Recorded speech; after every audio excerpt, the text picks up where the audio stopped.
The Ride Home Rants podcast is brought to you by Reaper Apparel Company. Reaper Apparel offers a casual line of superb fit, finish, and comfort. We design for those who refuse to die slowly and choose to live untamed. For those who aren't afraid to face the dark, for the ones that thrive in it, and for those who can appreciate life through a grim lens. That's Reaper Apparel Company. Go to the link in the description of this episode, use the promo code Mike Bono, and get 10% off. Also, the Ride Home Rants podcast is brought to you by my own personal merch store, the Stupid Should Hurt merch store. I have hats, I have t-shirts, hoodies, coffee mugs, water bottles, notebooks, you name it, I've got it. The description and the link for that will be in the description of this episode. Also, right now, if you use the promo code WELCOME, I will give you 5% off of your first purchase. That's the Stupid Should Hurt merch store. Also, the Ride Home Rants podcast is brought to you by Tactical Brotherhood, all American-made apparel, which helps support the Second Amendment. You can also find all this in the description of this episode with the link, Tactical Brotherhood. Part of every proceed does go to helping veterans, as it is a very good cause. All American-made products made right here in Minnesota. Go and check them out. Use the promo code PATRIOT15 to get 15% off your purchase. Now, let's start the show. Welcome, everybody, to another episode of the Ride Home Rants podcast. This is, as always, your host, Mike Bono.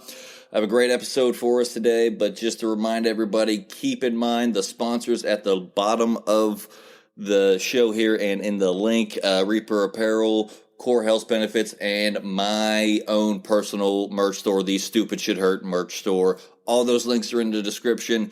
Go there, check them all out. My guest today is originally from Lowville, Ohio. He is at YSU, and we're going to get into a lot of it. Collin, Big Country Pope, joins the show. Collin, thanks for joining, my man. Hey, Mike, thanks for having me on. Hey, not a problem. First and foremost, I got to know, where did the nickname Big Country come from?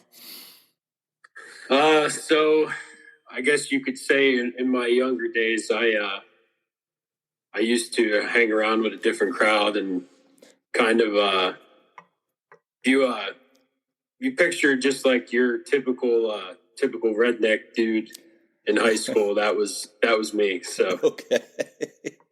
I kind of figured that's where it was going, but I had to ask because we had a guy in my high school that had the nickname Big Country, and he was, growing up in West Virginia, you figured everybody could have that nickname, you know what I mean? Yeah. So, just had to know. But, so you, I believe right now are currently in the paving business, correct? That's right. Okay. So how did you get into that? And, take me a little bit through what that's like for you. Yeah. So, growing up, when I was 16 and 17, I worked with my dad on the road department at my township where I grew up. And ever since then, I kind of knew like that was sort of what I wanted to get into for the rest of my life, basically. Okay. So I did that. And then going through high school, I worked in the summertime for a paving contractor. Just like it's like a summer job, just laboring. And then once I got to college, I actually ended up getting an internship with a company, the company that I'm at right now. And it just worked out to where they ended up hiring me when I graduated. So, hey, can't beat that. Always good to have those internships that turn into future careers and everything, especially if it's something that you want to do. And it's not having to go through the job hunt was like the biggest blessing I could have ever got. So, I hear you on that. As somebody who is, a comedian, basically every day is a job interview for me with trying to get shows and everything lined up with that. So, as somebody who goes through that on a daily basis, I applaud you for not having to go through that. I couldn't even imagine. Yeah, it shows. I mean, everyone that uses the excuse right now.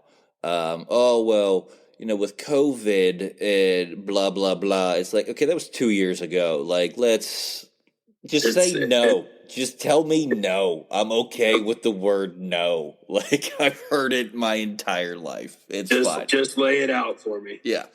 Just say you're not our style of comedian, but thanks for the offer. Okay, cool. Thanks for your time. Bye.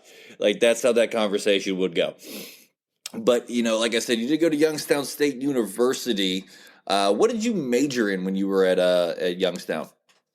So I actually went in undecided. I took the 5-year path, like a lot of other people. Yeah. I was there for the bonus round. Yeah, I did a victory lap myself. I get it. Oh yeah.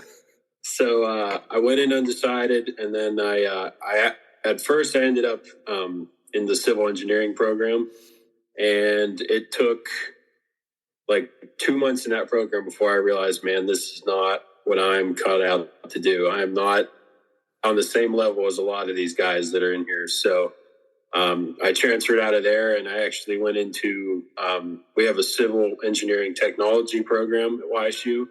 It's a lot more hands-on and a lot less theoretical, which was perfect for me. I mean, it made so much more sense than what I was learning in the other program, and that's what I ended up getting my degree in. So I again can relate. When I was at Bethany College, I went in as a business major. And after my first semester, my sophomore year, my advisor comes up to me and was like, "Hey, Mike, so basically at this point in time, you have two options. One, you can stay with the business track and you'll probably fail out of college, or you can change your major and basically start over. What do you think?" I was like, "I like that second option. I'm paying a lot of money to come here. Let's go with that second option." So that definitely sounds like the better route. Yeah, and I tell everybody, I say this, I think, on every show, but you don't become a comedian when you're book smart. You know what I mean? Like, you don't. That's not a career path for people that are like doctors and lawyers. Like, so. Which I have a feeling there's a small group of people that are book smart that can manage to make people laugh. So. Well, yeah, there are. It's a very small population. I have a buddy who's actually a lawyer in West Virginia, and one of my best friends in high school, and he makes me laugh on a daily basis. And it's just like, dude, how can you be that smart and this funny? Like, that's not fair. Like, I'm not smart, but I'd like to think I'm pretty hysterical. You know what I mean? Like, that's kind of where I'm at. And, I guess we'll talk about this mainly because Johnny was your assistant coach at Lowville when you play football there, offensive lineman. I guess having the nickname Big Country, you were offensive lineman was kind of the path you were at. So what was it like playing for Johnny? I got to know. Yeah, so I didn't really get a whole lot of direct time with Johnny because he was more with the passing guys and the skilled guys in the backfield there. But he did help out with some of our strength and conditioning, and he was there on game day and everything. So even though he wasn't really directly my coach, he was still one of the guys out there in the thick of it. So. Yeah, it was a good time. I mean, he always brought 110% energy every time, even to practice games. It didn't matter. He was always 100%. I would say 110%. That sounds like a light day for my man Fitty. Like he goes about 200 miles an hour from the time his eyes open till the time they 100% might be when he's sleeping. Yeah. Also, you did track there, and I believe you broke a 50-year-old school record for the discus. Is that correct? Yeah, so Johnny was the head throwing coach at Lowville while I was there. And with his help and a lot of just time spent and determination, I did end up breaking our school record for the discus. and it was set back in 1962, I believe. So it was a pretty old one. That's a good one to break. I came close to breaking, school records. I was a swimmer in college and everything, and Bethany had a probably about, I can't remember the year, but it was at least a 30-year-old record for the 100 backstroke. And had I not injured my shoulder in the middle of this race, I mean, I would have crushed the record. So I mean, I know what it felt like for me getting close. Take me through the day and the exact time when you realized I just broke this record. Yeah, so the meet that we actually were at that day, it wasn't even a real like high key meet. It was the Western Reserve Invitational or Western Reserve Relays, which is just like one of those meets that the team got invited to. So we went and we were just going to have a good time. It didn't really, I mean, it counted towards our regular season, but it wasn't like a county meet or anything like that. So we show up and it's, track season for us usually takes place in the springtime. So it's cold, it's wet, it's not very conducive to proper athletics. Yeah. But so we show up and it's in the morning, so it's still pretty cold. Everybody's there warming up, and I remember getting into the discus ring there, and I'd never been at this field before. It was all brand new to me. And I get in, and I'm waiting for the judge there to tell me, go ahead and make your attempt. And I go ahead and I go through my motions, and I chuck this discus, and I'm watching it fly, and it's wobbling as it's going through the air, and I'm like, oh man, that's not going to be a very good one. But I finished my form, and I'm standing there in the ring, waiting for the judge to yell out marks so I can get out. And I remember Falcone must have known something I didn't know, because he's like, don't you step on that ring. He's like, watch where your feet are. I was like, oh, okay. So I get out, and we're standing there together, and we're waiting for them judges to measure. And they got this kid out there with this measuring tape. And he went and read the number, and I don't remember what it was like. I want to say somewhere in the neighborhood of like 160 to 170-ish feet, which is way out there. Yeah. And I remember looking at Johnny, and I'm like, oh my God. Like I had no idea that was going to end up being that good. And I'm just sitting there dumbstruck, and he's like, it's like someone lit a fire under his feet, man. He was like just ecstatic. And I'm like standing there. I can't even process what's happening right now. And he's just like flipping out. Yeah. I mean, it's hard to tell when he's flipping out, though. You know what I mean? Like, because he's always got that energy about him.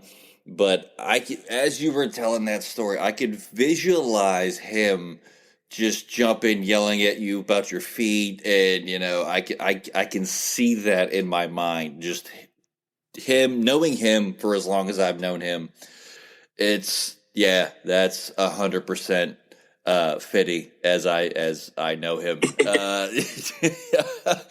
Yeah, but it was super cool, man. I'll never forget that whole day, because it was just wild.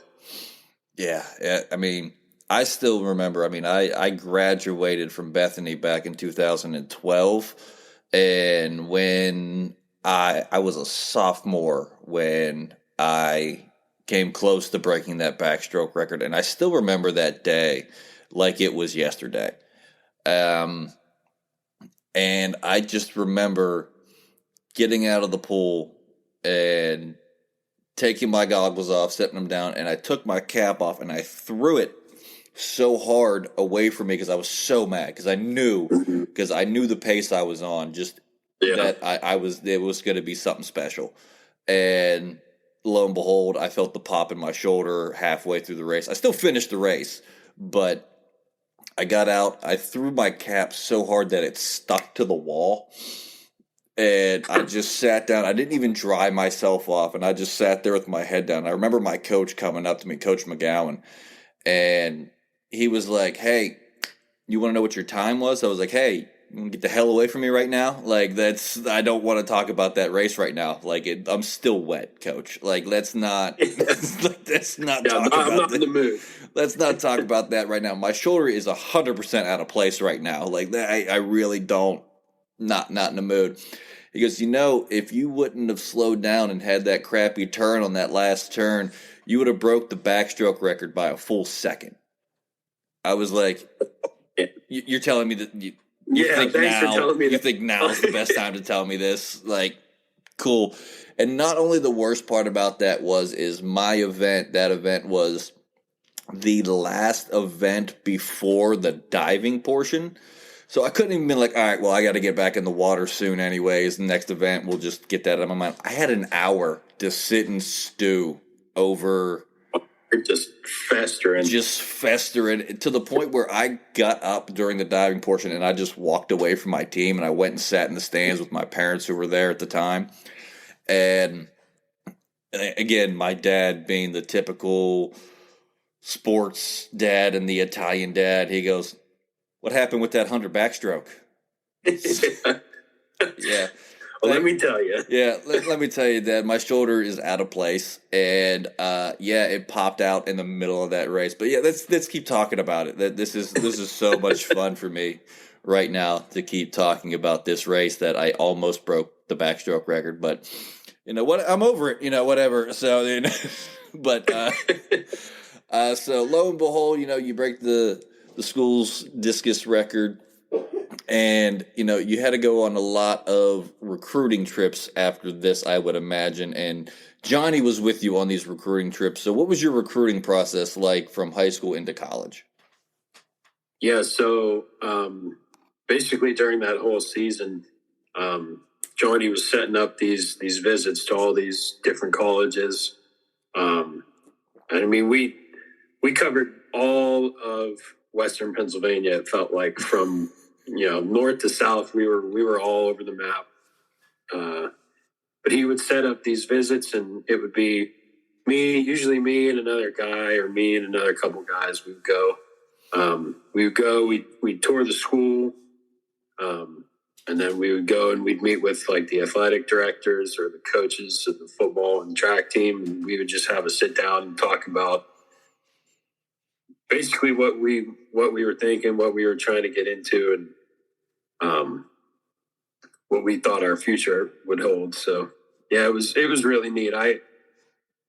I'm very thankful for those opportunities that I had with Johnny, because I don't know if I would have been able to get those for myself. So yeah, I mean, Johnny, for lack of a better term, when he sets his mind to something, I mean, he gives it, like you said, 150% every time. When we brought him on here to the podcast, I mean, just the growth of the show in the past 2 years has been amazing. And I know I can't thank him enough. I thank him every time, I see him and we talk, which is literally every day.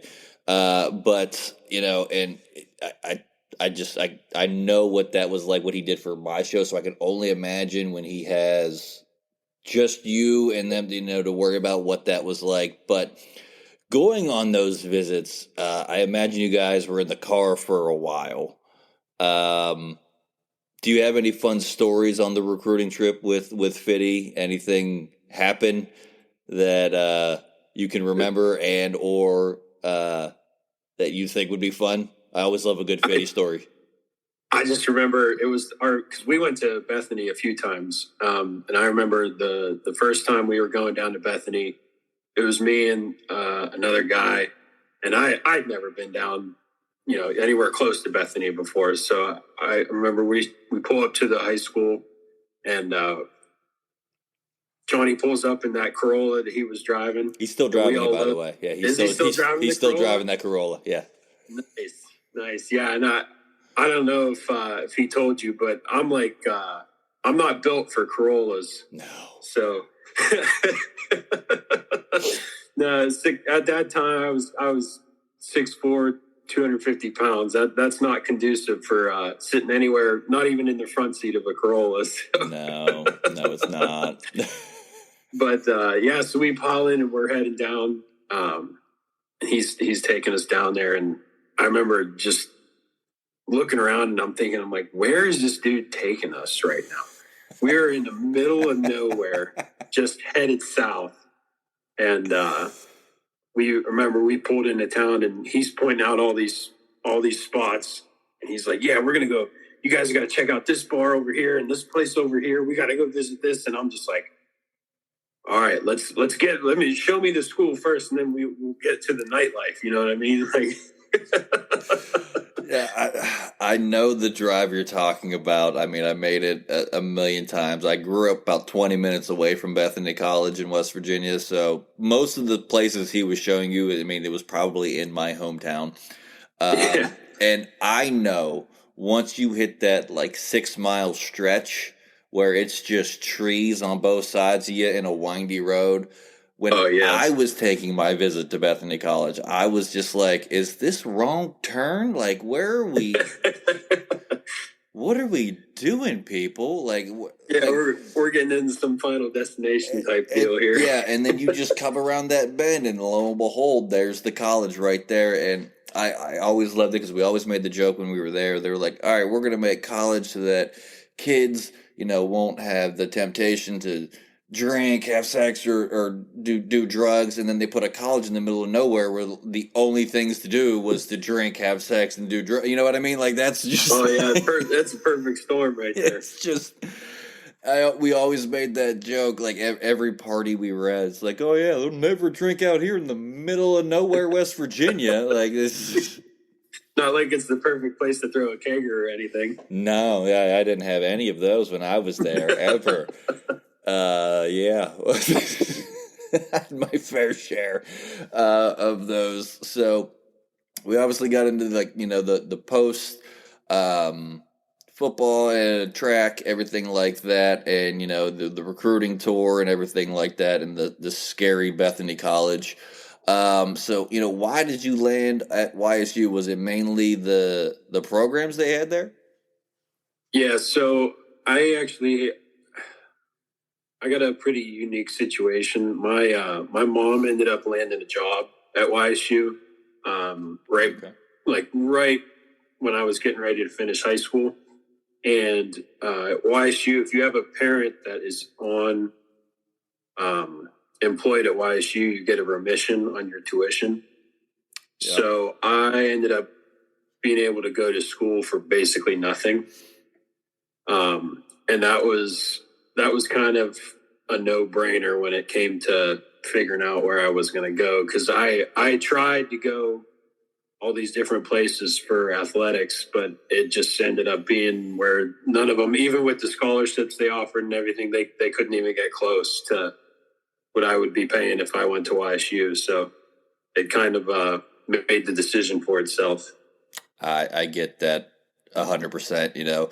The reason I landed at Bethany College was swimming. They gave me a swimming scholarship, and were the only ones to keep their scholarship. I did have a bunch of offers all over the place. WVU was one of them, and that was, my dream school to go to, and to be able to swim for them was going to be amazing. However, I thought playing football my senior year of high school was a good idea, and hurt my shoulder and had to miss my senior year of swimming. And Bethany was the only one that kept their scholarship.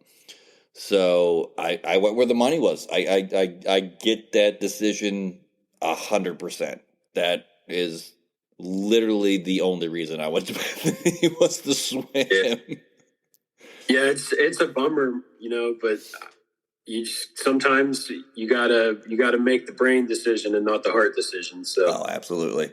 Because me and my buddy who's a lawyer, we had been talking about it all through high school because he was going to WVU. I was like, dude, I'm about to go there too. Like, we'll room together. Like, we had this all planned out. And then I was like, hey, not going to WVU anymore, bro. Like, sorry about that. But you also want to get into this a little bit. Back in May of 21, actually just got married, basically in the middle of the pandemic. So first off, congratulations on that. So what was that like, trying to plan a wedding in the middle of a pandemic? I tell you what, I give my wife so much credit, because that was probably one of the most difficult things I've seen anybody attempt to do, was to try and coordinate all that while people are still trying to follow all their COVID protocols. So it was fairly difficult, which is why I tried to have as little to do with it as possible. Because but no, I feel like even without a pandemic, the man should just stay out of planning a wedding. I feel like if you want things to go the way that you expect them to go, you should not have your husband do much of anything when it comes to wedding planning. So. Yep. I live by the old adage, and she'll probably chime in because she's right here. Happy wife, happy life. And I live by that to this day, and I still do. And I think we're doing all right. I think we're fine, Yeah, there's definitely some truth to that, for sure. And also, I mean, she's shocked with how easygoing I am. And I know for the people that listen to this show all the time, and it is the Rant podcast, and I'm known as the angry white comic, this might not go off well. But I'm a very easygoing guy when I'm not on stage or doing that. And she was like, well, how are you this easygoing? I was like, well, I grew up with two sisters and a mom. So basically a house full of women. Yeah, just whatever you guys want. It's fine. Yeah, let's go with that. That if you're happy, thrilled. We're fixing up a house right now currently, and she's asking my opinion. Well, what do you think of this? Well, do you like it? Yeah, beautiful. I love it. Let's do it. Yeah, we actually just we got the keys to our house that we just bought today. So we're just about to start that process that you're in the middle of. So yeah, I don't envy you. We have a complete fixer-upper. So I'll tell you this, if there's any wallpaper, either leave it or just paint over it, because I spent 2.5 weeks peeling 7 layers of wallpaper off of this house in every room and the ceilings, and I hate wallpaper. That sounds wonderful. I don't mean to burst your bubble, because you just bought the house, and I know the excitement of just getting the house and everything. But yeah, if there's wallpaper, just paint over it. Don't. Luckily, I don't think I'm going to have any issues like that. No wallpaper in the people that own this house. It was one owner, and it was the same owner from when the house was built in 1964. So we got really lucky, and they took really good care of that place. Wow. So we're not going to have a whole lot to do. And you're in luck, man. Good for you. Congratulations on that too, as well. Thank you. But we are running down near the end of the episode, so I do have to get this segment in. Otherwise, Johnny will throw a fit. But it is the Fast Fitty 5. 5 random questions from the wonderful manager of the podcast, Johnny Fitty Falcone. These are kind of rapid fire, but you can elaborate if you need to. And he sent these to me literally 10 minutes before we jumped on here to record. So we're going to be reading these together. So if you're ready, we can get started. Let's do it. All right. Question number 1. All right. If you could go back and pick a college to go to for throwing in track, which school would you have attended? Probably Allegheny College up in Meadville, Pennsylvania. I remember when we went up to that one, that was like my favorite school that out of all the ones we had visited, and it was just so cool, and the people and the culture there was just awesome. So it would definitely have to be that one. All right. Is Applebee's overrated or underrated? Totally overrated. Overrated. Okay. Not where I don't think I couldn't even tell you the last time I was in an Applebee's, to be honest with you. I would love to argue with you on that one. I love Applebee's though. I'm not gonna lie. I literally don't know if I've even been in one in the last 10 years. So. All right. Which is a better town to hang out in, Willoughby or Chagrin Falls? Oh, Chagrin. Chagrin. Yeah. I'm reading people. I'm again comedian. He's making me read. I should have known this question was going to come up. I have to go with Willoughby. I think it's just. I mean, both towns are great, and we've definitely hung out in both. But Willoughby, man, there's just something about that town. I could see why it was so attractive for Johnny to be there. So. All right. Question number 4 is Walgreens or Rite Aid a better store?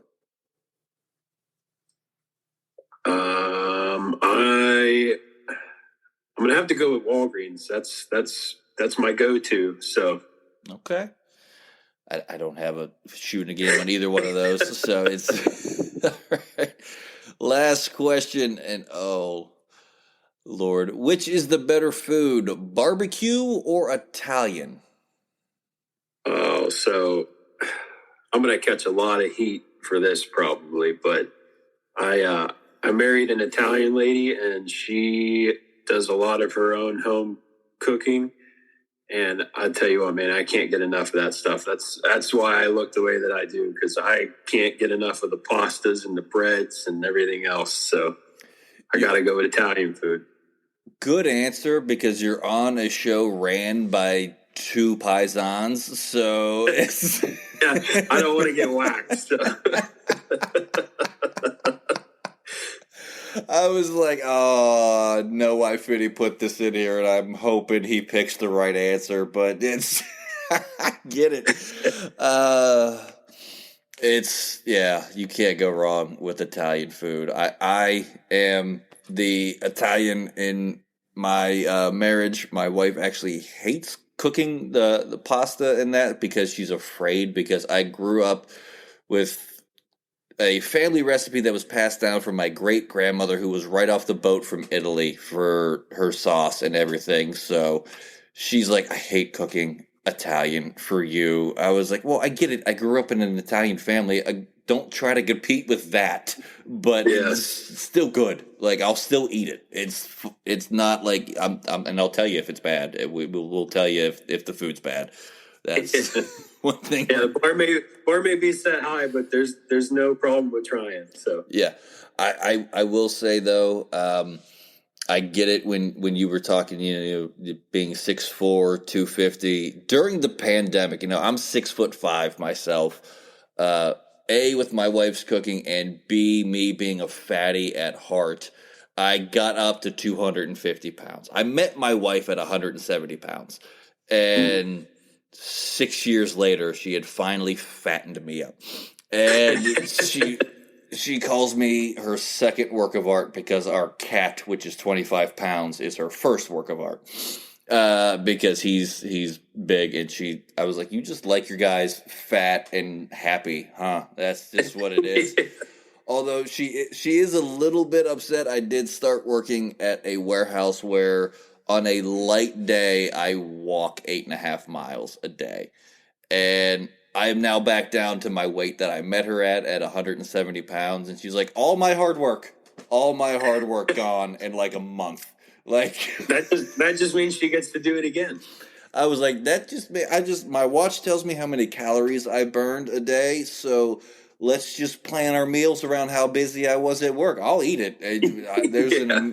I have an amazing superpower. If you put food in front of me, it will disappear. Like that's where me and you might have the same power. Absolutely. But all right, Colin. I do give every guest this opportunity at the end of the show. I'm gonna give you about a minute if there's anything you want to get out there, with if it's for your paving company or anything like that, or even if it's just a good message. The floor is yours, my man. Well, thank you. One thing I will say, and this is going to come from anybody that works in the construction industry, especially guys that work on the road like I do. If you're in a construction area, please do us a favor and put your phone down while you're driving. I know it's a lot of people will just sneak a peek, and it's whatever. If you want to, shoot a text off while you're driving. But if you see them orange signs and you see guys out on the road, just do us all a favor and just put your phone down, at least until you're out of the work zone. Because there's a lot of things that can go wrong real quick. So we would all appreciate it if you would just put the phone away for a couple minutes. All right. Hey, I'm not mad at that at all. Absolutely. Public service announcements brought to you here by the Ride Home Rants podcast. Put the damn phones down, people. Like, let's talk about it. I mean, people are on their phones way too much. I get that. I say it. I hate this generation of people. Just constantly just face buried in their phone. Everyone was worried about the zombie apocalypse. I feel like we're on it, and it's kids' faces buried in their phones, walking and now driving. So I get it. Yeah, put the phones down, people. It's a bigger issue than what people might realize. I get it. I'm on the road a lot, traveling for shows and everything, so I get it. But that is going to do it for this week's episode of the Ride Home Rants podcast. I want to thank Collin Big Country Pope for joining the show here today. This was a lot of fun to talk to you, man. And as always, if you enjoyed the show, be a friend, tell a friend. If you didn't, tell them anyways. They might like it just because you didn't. That's going to do it for me, and I will see y'all next week. The Ride Home Rants podcast is brought to you by W Energy. Energy drinks made for gamers, streamers, and podcasters alike. For gamers, streamers, and podcasters alike. Go to the link in the description where you can find the best energy drinks out there. Less caffeine than a cup of coffee. Also, no jitters and no crash afterwards. Use the promo code Mike Bono and get yourself 10% off. Also, the Ride Home Rants podcast is brought to you by my favorite sponsor of the show, and that is Shankit Golf. Golf apparel made for the everyday golfer. We might not go out and shoot a 6 under par. We're probably going to shoot a 6 over par, but this is going to give us the gear that's going to help us rock it on and off of the course. Go to the link in the bio, use the promo code Mike Bono, and get yourself 10% off there as well.